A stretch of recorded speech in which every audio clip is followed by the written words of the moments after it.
तो खबरें विस्तार से। अल्मोड़ा के द्वाराहाट इंजीनियरिंग कॉलेज में निदेशक और विधायक के बीच विवाद थमा ही नहीं कि अब एक और वीडियो वायरल हो रहा है। कॉलेज कैंपस के अंदर ही जमकर मारपीट हुई है, हंगामा हुआ है। यहां छात्रों के दो गुटों में लाठी डंडे चले, तोड़फोड़ हुई, मारपीट हुई, जिसकी तस्वीरें सामने आ रही हैं। हालांकि इस पूरे घटना के दौरान रोकने वाला एक भी शख्स वहां मौजूद नहीं था। काफी देर तक हंगामा और मारपीट होती रही। कोई भी वहां मौजूद नहीं था, ना सुरक्षाकर्मी, ना पुलिस के कोई अधिकारी मौजूद थे। मैनेजमेंट के भी लोग नहीं पहुंचे, लिहाजा कॉलेज के अनुशासन पर गंभीर सवाल हो रहे हैं।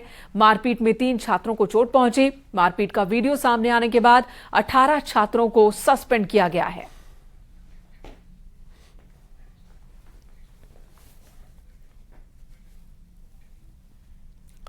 आगे बढ़ते हैं। उत्तरकाशी के दराली में बगीचे में गई एक 40 साल की महिला पर भालू ने हमला कर गंभीर रूप से घायल कर दिया। महिला दराली गांव की रहने वाली और अपने बगीचे में राजमा निकालने के लिए गई थी, तभी भालू ने उस पर हमला कर दिया। महिला को आनंदपानम में ग्रामीणों द्वारा हर्षिल स्वास्थ्य केंद्र पहुंचाया गया, जहां गंभीर हालत को देखते हुए हेलीकॉप्टर से ऋषिकेश भेजा गया है, जहां पर अब महिला का इलाज किया जा रहा है।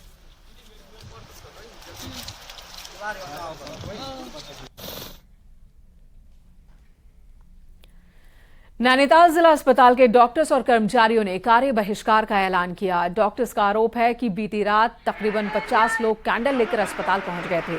अस्पताल को जलाने और ताला लगाने की धमकी दे रहे थे। आपको बता दें, बुधवार को ब्लॉगर और फोटोग्राफर अमित शाह की मौत हो गई थी, जिसके बाद परिजनों ने डॉक्टर्स पर लापरवाही के आरोप लगाए। कई लोग पहुंच गए, कैंडल लेकर अस्पताल में घुस गए, हंगामा किया। मरीजों का इलाज करने वाले डॉक्टरों को दिक्कतों का सामना करना पड़ा। गुरुवार को डॉक्टर्स ने एक मीटिंग बुलाई, बैठक कर ये मांग की है कि अस्पताल परिसर में धरना प्रदर्शन और कैंडल मार्च पर रोक लगनी चाहिए। डॉक्टर्स ने कार्रवाई की मांग करते हुए कार्य बहिष्कार का ऐलान किया। तो इस अस्पताल में जो अराजक तत्व आए थे, उनके खिलाफ सख्त से सख्त कार्रवाई होनी चाहिए। नंबर 2, अस्पताल में जो है एक सुरक्षा का माहौल होना चाहिए और भविष्य में इस तरह के धरना प्रदर्शन, कैंडल मार्च अस्पताल में नहीं होनी चाहिए, ताकि मरीजों को इस तरह की असुविधाएं न हो। महिला कांग्रेस ने आज मुख्यमंत्री आवास कूच किया, लेकिन कूच और मुद्दों से ज्यादा चर्चा महिला प्रदेश अध्यक्ष ज्योति रौतेला के सड़क पर बाल मुंडवाने की रही। आखिर क्यों मुंडवाने पड़े बीच सड़क बाल, देखिए ये रिपोर्ट।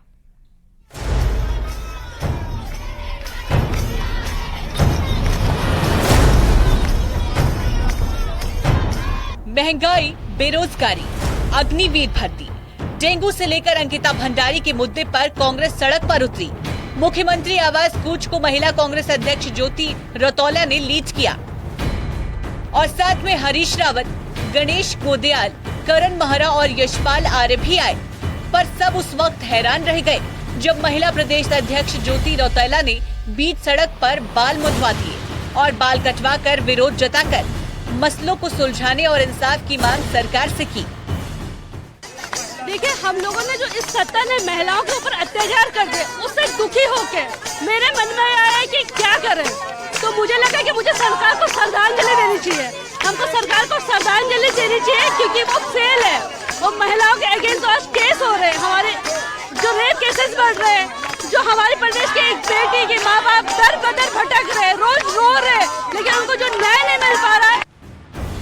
बाल कटे, हंगामा हुआ, नारेबाजी हुई, तो विरोध के बीच पुलिस ने महिलाओं को हिरासत में लिया। विरोध में शामिल पूर्व मुख्यमंत्री हरीश रावत ने जनता की आवाज और बेटियों का दर्द बताया, तो बीजेपी का जवाब आया कि अंकिता भंडारी केस हो या कोई दूसरा मुद्दा, कांग्रेस को कोर्ट और लोकतांत्रिक सिस्टम पर यकीन नहीं है। हमारी बेटियों के स्वाभिमान की रक्षा के लिए, उत्तराखंड की नारी के स्वाभिमान की रक्षा के लिए, उत्तराखंडियत की स्वाभिमान की रक्षा के लिए सड़कों पर हैं। और हमारा सीधा सवाल है कि आखिर वो वीआईपी है कौन जिस पर देहरादून और दिल्ली दोनों है मौन। जो विषय कोर्ट में हो, उस विषय को कोर्ट के माध्यम से एक निष्पक्ष संस्था पर भरोसा रखना चाहिए। उसका किसी भी संवैधानिक व्यवस्थाओं में भरोसा मैं उस दल का नहीं देख रही हूँ, जो कि बहुत दुर्भाग्यपूर्ण है। जैसे जैसे लोकसभा चुनाव नजदीक आ रहे हैं, सियासत जोर पकड़ती जा रही है। ऐसे में विरोध की बात पर जहां कांग्रेसी महिलाएं बाल मुंडवाने से भी पीछे नहीं हट रही, तो बीजेपी इसे चुनावी स्टंट बता रही है। अल्मोड़ा से किशन जोशी के साथ देहरादून से दीपांकर भट्ट की रिपोर्ट। इधर सीएम पुष्कर सिंह धामी राजस्थान के दौरे पर हैं। यहां कोटा में मुख्यमंत्री ने चुनाव प्रचार की कमान संभाल ली। प्रेस कॉन्फ्रेंस में सीएम धामी ने राजस्थान सरकार पर करारा हमला किया। सीएम धामी ने कहा, राजस्थान में विकास का काम नहीं हो रहा, अपराध का ग्राफ बढ़ता ही जा रहा है। सीएम धामी ने यह भी कहा कि राजस्थान की जनता परिवर्तन का मन बना चुकी है।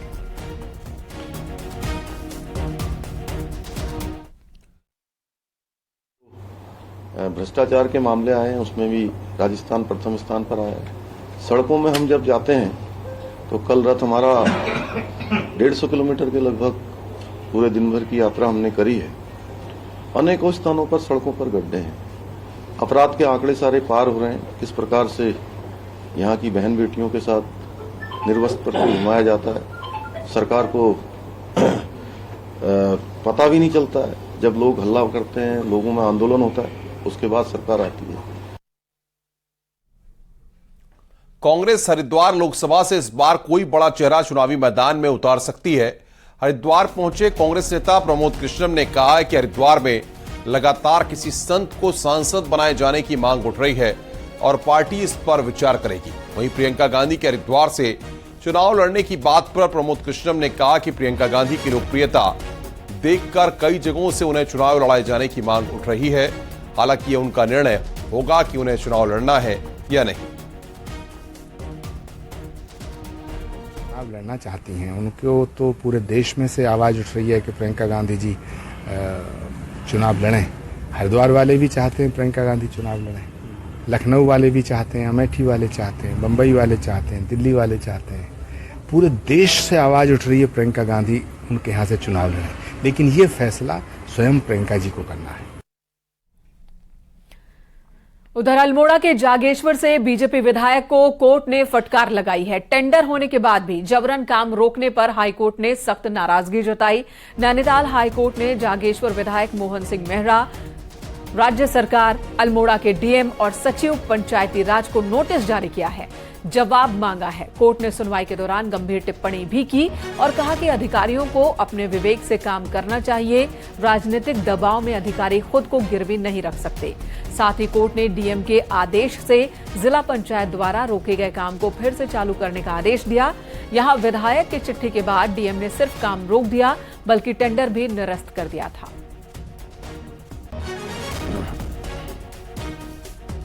ने इस बात पर गंभीर आपत्ति जताई है कि किस प्रकार से पॉलिटिकल लोगों के आदेशों पर एग्जीक्यूटिव अधिकारी बिना अपना माइंड अप्लाई किए हुए इस प्रकार के आदेश पारित कर रहे हैं। और कोर्ट ने इस पर गंभीर नाराजगी जताई कि एक विधायक महोदय के आदेश पर अपर मुख्य अधिकारी द्वारा और जिलाधिकारी महोदय द्वारा सीधे जो टेंडर के अंतर्गत कार्य किया जा रहा था उसको तत्काल रोक दिया गया बिना कोई कारण इंगित किए हुए। तो कोर्ट ने इस पर स्टे भी कर दिया है और साथ में ये डायरेक्ट किया है कि जो कॉन्ट्रैक्टर काम कर रहे थे उनको काम कंटिन्यू करने दिया जाए। प्रधानमंत्री नरेंद्र मोदी के प्रस्तावित पिथौरागढ़ की तैयारियां तेज होने लगी हैं। चीफ सेक्रेटरी एसएस संधू आपको बता दें कि नारायण आश्रम और नाभीडांग तमाम जगहों का दौरा किया है। इस दौरान चीफ सेक्रेटरी ने प्रधानमंत्री के दौरे को लेकर सभी तैयारियों का जायजा लिया। साथ ही उन्होंने अधिकारियों को जरूरी निर्देश भी दिए हैं। पीएम मोदी का पिथौरागढ़ का दौरा 11 अक्टूबर को प्रस्तावित है। इस दौरान पीएम चाइना बॉर्डर के करीब आदि कैलाश के साथ नारायण आश्रम के दर्शन भी करेंगे, जबकि मुख्यालय में एक जनसभा को भी संबोधित करेंगे।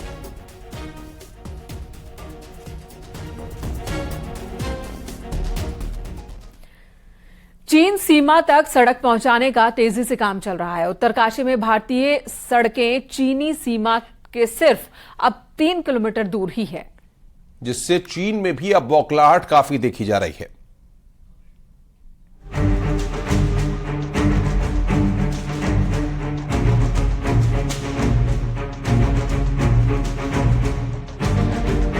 उत्तराखंड की चीन से लगभग 350 किलोमीटर की लंबी सीमा है। इन सीमाओं की सुरक्षा करना सेना के लिए एक बड़ी चुनौती है, जिसके चलते केंद्र सरकार तेजी से सड़कों का जाल बिछा रही है। उत्तरकाशी के थंगला के पास भारतीय चीन सीमा तक अब सड़क पहुंच चुकी है। ईशान चोकला सीमा पर सड़क बनाने का काम तेजी से चल रहा है। ईशान चोकला से भारत चीन की सीमा महज 2 से 3 किलोमीटर तक रह गई है। सूत्रों का कहना है कि ईशान चोकला सीमा तक सड़क बनते देख चीन की बौखलाहट भी सामने आ रही है और चीन ने सड़क बनाने पर आपत्ति जताई है, जिसके चलते चीन ने अपनी सीमा पर गश्त भी बढ़ा दी है। वहीं चीन की हरकत देख भारतीय फौज की भी गश्त बढ़ाई गई है। बताया ये भी जा रहा है कि दोनों देशों के बीच इस तनाव के बावजूद भारत ने अपना सड़क बनाने का काम जारी रखा है। आपको बता दें, भारत लगातार अपनी सीमाओं को मजबूत बनाने में लगा हुआ है। जिस तेज गति से कार्य हो रहा है, इसका आभास अब चीन को भी होने लगा है। सीमा पर अब सड़क का जाल बिछने से सीमा तक पहुंचना आसान हो जाएगा और इसलिए चीन को ज्यादा परेशानी हो रही है, लेकिन भारत अपनी सीमाओं की सुरक्षा को लेकर कटिबद्ध है। न्यूज़ 18 के लिए उत्तरकाशी से बलबीर परमार की रिपोर्ट।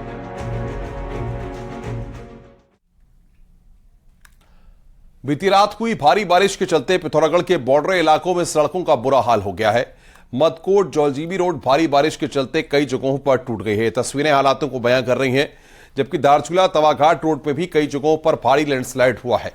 बॉर्डर की अहम सड़कों के बंद होने से लोगों को आवाजाही करने में खासी परेशानी हो रही है। ये दोनों सड़कें बॉर्डर ऑर्गेनाइजेशन यानी कि BRO के अधीन आती हैं।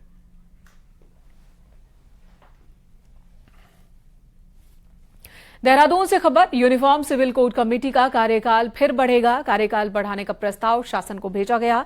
27 सितंबर को कमेटी का कार्यकाल खत्म हो रहा है। 27 मई 2022 को यूसीसी कमेटी बनाई गई थी और अब तक 2 बार कार्यकाल बढ़ाया जा चुका है। हालांकि यूसीसी का ड्राफ्ट कमेटी तैयार कर चुकी है।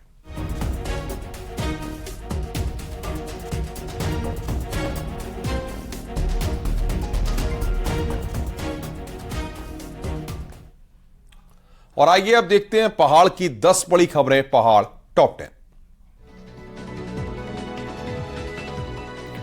देहरादून के डिलाइट स्पा पर पुलिस ने छापेमारी की। यहां महिला रिसेप्शनिस्ट के साथ 2 अन्य लोगों को गिरफ्तार किया गया।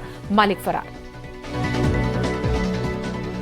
रुड़की के लक्सर कोतवाली में फांसी लगाने की कोशिश करने वाले पवन की हालत में सुधार आया है। इससे पुलिस ने अब राहत की सांस ली है। टिहरी में विदेशों में नौकरी लगाने के नाम पर ठगी करने वाले 2 लोग गिरफ्तार किए गए। दोनों ने 6 युवकों से तकरीबन 18 लाख रुपए की ठगी की है। रामनगर का कंबाइंड हॉस्पिटल 3 साल से पीपीपी मोड पर चल रहा है। इसका एक बार फिर लोगों ने विरोध शुरू कर दिया है।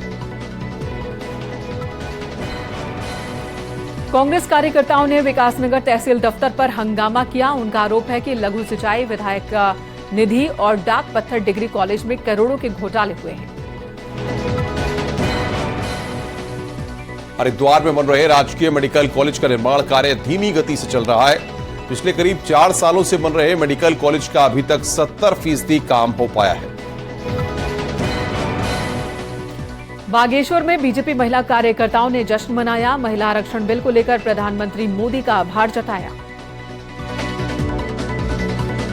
अल्मोड़ा में नंदा देवी के ऐतिहासिक मेले का आयोजन हो रहा है, जिसमें स्कूली बच्चों ने रंगारंग कार्यक्रमों की प्रस्तुति दी है। हरिद्वार जिले की कई ग्राम पंचायत द्वारा स्वच्छता के क्षेत्र में अच्छा काम किया गया था, जिसकी वजह से डीएम ने 13 ग्राम प्रधानों को सम्मानित किया। बागेश्वर में प्रधानमंत्री आवास योजना ग्रामीण के तहत साल 2019 तक रजिस्टर्ड सभी आवेदकों को योजना का लाभ मिलेगा। जल्द ही इनके सपनों का घर बनकर तैयार होगा।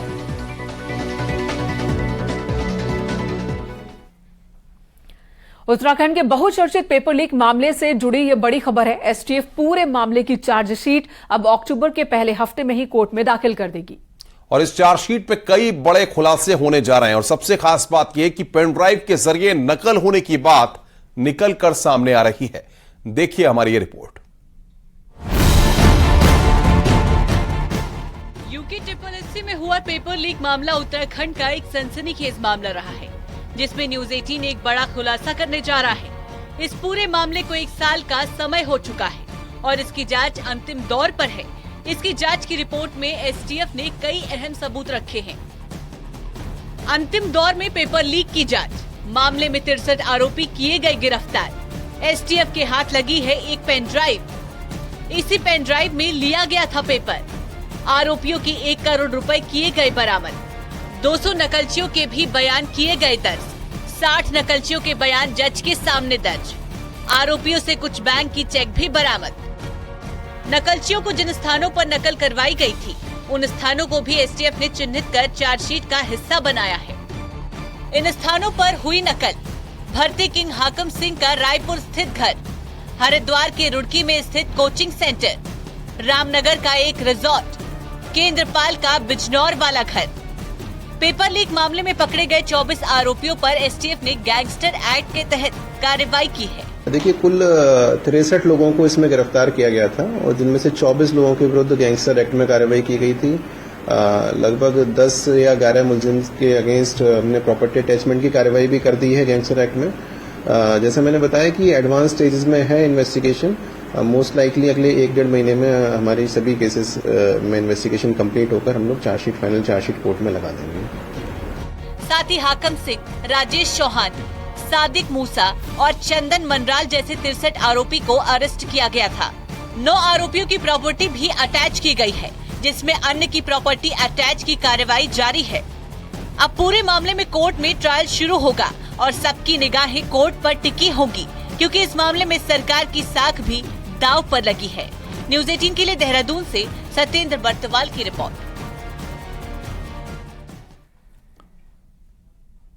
कॉर्बेट नेशनल पार्क में परमिट के रेट बढ़ाए जाने का विरोध शुरू हो गया है। रामनगर में कॉर्बेट ऑफिस के बाहर जिप्सी मालिकों और ड्राइवर्स ने इसके विरोध में प्रदर्शन किया।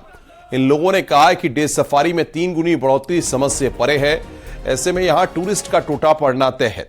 नए शासनादेश के मुताबिक डे विजिट की एंट्री के लिए अब 3100 रुपए खर्च करने होंगे, जो अभी तक 1080 रुपए था। इसी तरह रात्रि विश्राम के लिए भी अब आपको 1.5 गुनी कीमत चुकानी होगी। शासन से जारी 18 सितंबर के शासनादेश के अनुसार ये रेट बढ़ाए गए हैं।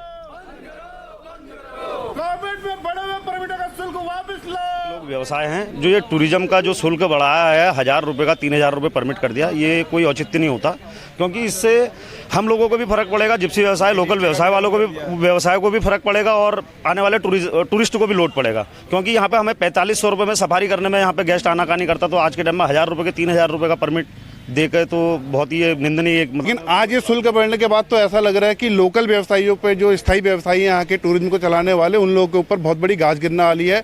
और कोई भी पर्यटक अब 8000 रुपए की सफारी यहाँ पे करने के लिए अपना घर चलाएगा, 8000 रुपए की सफारी करेगा, आप खुद ही देखिएगा। कॉर्बेट की सफारी के रेट बढ़ाए जाने के बाद सैलानी कारोबारियों के एक डेलीगेशन ने कॉर्बेट डायरेक्टर से मुलाकात की। डे विजिट के रेट पर 3 गुना बढ़ोतरी पर उन्होंने आपत्ति जताई, जिस पर डायरेक्टर ने उन्हें बताया कि कॉर्बेट में रेट 2009 के बाद से बढ़े ही नहीं, इसलिए रेट बढ़ाए गए हैं। साथ ही उन्होंने ये भी कहा कि कॉर्बेट में अन्य नेशनल पार्क और टाइगर रिजर्व की तुलना में रेट अब भी बहुत कम है।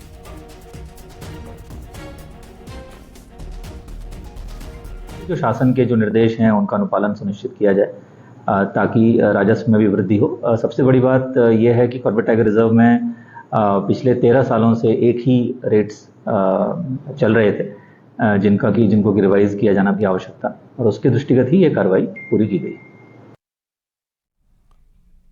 उत्तरकाशी नगर पालिका क्षेत्र में बिजली विभाग की बड़ी लापरवाही सामने आई है। बिजली विभाग ने गंगोत्री हाईवे पर गंगोरी में हरे पेड़ों पर बिजली मीटर लगाए हैं और मीटर से निकलने वाली तारें झूलती हुई नजर आ रही हैं, जो कभी भी किसी बड़े हादसे को न्योता दे सकती हैं। वहीं इस मामले में एडीएम ने बिजली विभाग के अधिशासी अभियंता को हरे पेड़ों से मीटर हटाने के आदेश दे दिए हैं। लाया गया है मुझे कि गंगोरी में विद्युत विभाग के कुछ मीटर हरे पेड़ों पे लगे हुए हैं, उसमें वायर वगैरह भी दिख रही है। तो इस संबंध में मैं जो सिक्योरिटी इंजीनियर हैं उनसे बात करूंगा कि ये क्या प्रकरण है और उसको हटाने के लिए उनको निर्देशित किया जाए। मां नंदा अपने मायके नैनीताल पहुंच गई हैं और इस मौके पर हजारों की संख्या में लोगों ने आज अपनी बेटी का स्वागत किया। नंदा की मूर्ति के लिए हल्द्वानी से केले का पेड़ नैनीताल लाया गया, जिसके बाद लोगों ने कदली के वृक्ष की पूजा की। इस दौरान नैनीताल में कदली का नगर भ्रमण करवाया गया। सैकड़ों की संख्या में लोग मौजूद थे। स्कूली बच्चों ने झांकियां निकाली तो महिलाओं ने कीर्तन कर पूरे शहर को भक्ति में डुबो दिया। इस दौरान आप तस्वीरों में भी देख सकते हैं, सरोवर नगरी नंदामय हो गई। शुक्रवार से अब इस केले के पेड़ के मूर्ति का निर्माण होगा, जिसके बाद अष्टमी के दिन मां के दर्शन श्रद्धालु कर सकेंगे। देवी घर आई है, बिल्कुल हमारी मैया कुल देवी घर आई है। बस यही लगता है, बेटी को विदा करने का भी बहुत दुख होता है, बेटी को विदा करने का, और हमारे दिल का कलेजे का टुकड़ा होती है ना। आज इनके आगमन पे हम बहुत ही ज्यादा उत्साहित हैं। आप जिस तरह की यहाँ पर भीड़ देख रहे हैं, आपको इसी से अंदाजा लग गया होगा कि कितने उत्साह लोगों में इस समय भरा हुआ है। हम समस्त देश भर से, पूरे उत्तराखंड वासियों से, जहाँ जहाँ हमारे न्यूज चैनल जाता है, न्यूज 18, हमें ये चैनल तो वैसे भी मैं देखता हूँ कि नैना देवी महोत्सव को बहुत बढ़ चढ़ के दिखाता है, और मैं चैनल के माध्यम से सब लोगों से कहता हूँ कि आप लोग ज़्यादा से ज़्यादा नैना देवी महोत्सव का आनंद लीजिए और माँ का आशीर्वाद लीजिए। जोशीमठ में दरार पड़ने की घटना को लगभग 8 महीने हो चुके हैं। 8 महीने बाद हालांकि सुरक्षात्मक कार्य शुरू नहीं हो पाए हैं, लेकिन जिन जिन इलाकों में दरार पड़ी थी वहां पर अब रास्तों का निर्माण और सड़क निर्माण कार्य नगर पालिका के द्वारा शुरू कर दिया गया है। नगर पालिका उन क्षेत्रों में पुनर्निर्माण कार्य कर रही है जो रेड जोन में रखे गए थे। मानसून की बारिश के बाद केवल सुनील गांव को छोड़कर अन्य किसी गांव में दरार पड़ने की सूचना नहीं है।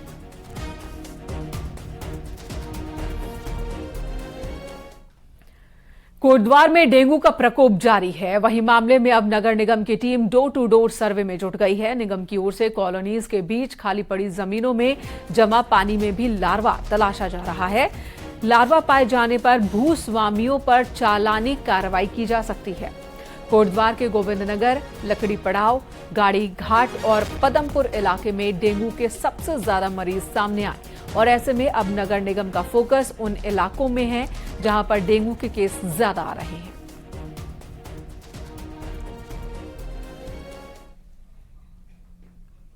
रुक रहे हैं यहां पर एक ब्रेक के लिए।